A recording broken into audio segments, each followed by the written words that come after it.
running. No, you turned back and attacked. Voici les vedettes de Twitch. C'est une plateforme de diffusion de jeux vidéo qui a été rachetée en août dernier pour 1 milliard de dollars par le géant Amazon. C'est énorme. Bonsoir Mathieu. Bonsoir Céline. Alors dites-nous un peu plus là, sur Twitch. Bien, ce qu'on vient de voir, ce sont des joueurs de jeux vidéo qui se filment dans leur sous-sol et ils sont regardés par des millions de personnes. C'est ça Incroyable. Twitch.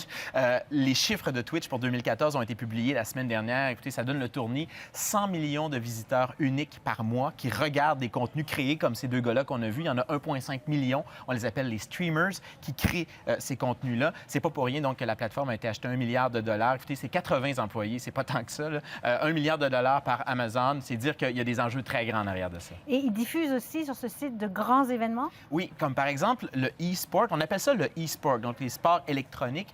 La finale d'un des jeux les plus populaires sur la plateforme, donc League of Legends. En 2013, il y a eu un record qui a été fracassé par ça. Il y a plus de 32 millions de personnes qui ont regardé la finale de ça. Pour vous donner un ordre de grandeur, le Super Bowl cette année-là a été regardé par 110 millions de personnes à la télé, dont 3 millions en ligne. Donc, on voit vraiment le fossé générationnel. Là, c'est 10 fois plus de gens qui regardent ça en ligne que la finale du Super Bowl. Et ce fossé générationnel, on ne le retrouve pas seulement sur Twitch. Non, mais il faut vraiment voir ça dans des grandes tendances culturelles plus larges. Le magazine Variety, l'été dernier, a publié un sondage vraiment très intéressant chez les 13 à 18 ans où on s'intéressait finalement aux vedettes de ces gens-là. On s'est rendu compte que parmi les 3 premières positions chez les jeunes aux États-Unis, ce n'était pas des gens qui venaient ni d'Hollywood ni de la télé, mais c'est des YouTubers, donc des gens qui ont des comptes sur YouTube, dont un Suédois qui a le compte le plus suivi au monde. Là. On parle, comparé à CNN, comparé à toutes les grandes plateformes, il est suivi par 34 millions de personnes, 8 milliards de visionnements. Et qu'est-ce qu'il fait, ce gars-là?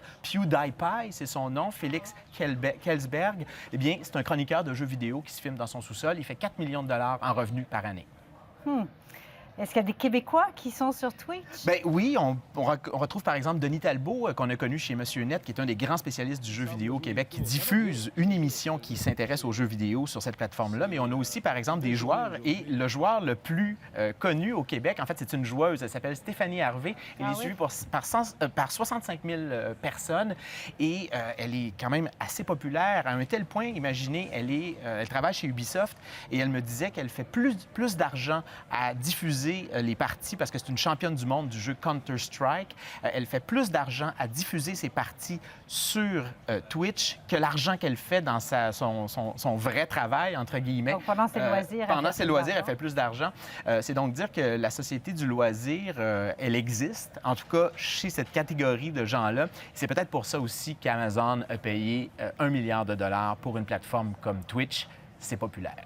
Probablement. C'est un peu, c'est fascinant, mais un peu décourageant pour les dinosaures comme moi, n'est-ce pas? On va aller sur Twitch. D'accord. Merci Mathieu. Au plaisir.